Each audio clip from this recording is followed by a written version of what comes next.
Hello, my name is Joe Royer. I'm a 70-year-old aging athlete who lives in Lamoille, Nevada at the base of the Ruby Mountains. We own and operate a helicopter skiing service, and we do that with my son Michael of 30 years and my wife, who I've been married to for 35 years. Her name is Francie.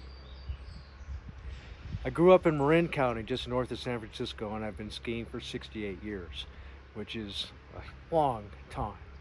My family took us skiing. My dad took us skiing in the Sierra in the early days, and we skied in the Sierra at Badger Pass and Squaw Valley.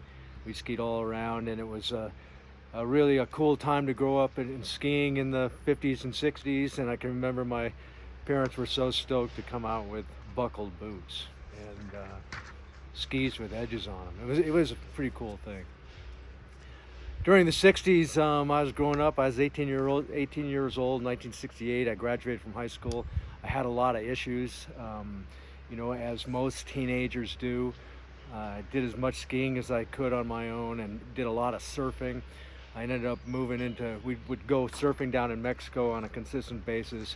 And I ended up going down and living in a place called San Blas, and I lived there for a year. And I woke up down there and went, oh my God, I gotta go skiing, because it was something I hadn't done for a bit. So I packaged all up and hitchhiked to Alta, Utah.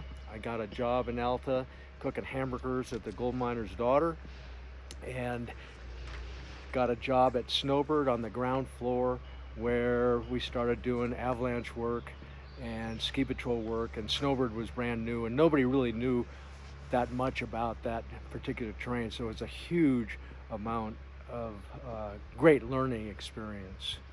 When I lived in the Salt Lake City, Little Cottonwood Canyon there, and we would travel back to Marin, we would look out across the desert as you would drive across the desert, and you would look out and go, wow, there's got to be some skiing out there.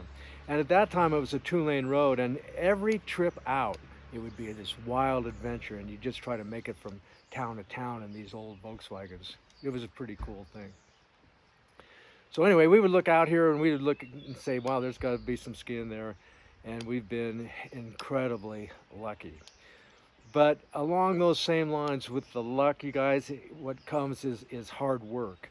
And there was a guy, and it's not my quote, but there's a quote out there that says, the harder I work, the luckier I get. And so hard work for our family, it's something that we do on a daily basis. And it's something we love doing. And success, we've been successful doing it. And if you can find something that you're successful at and you love doing it, let me rephrase that. If you can do something that you love doing and you're successful at it, then you have hit a home run.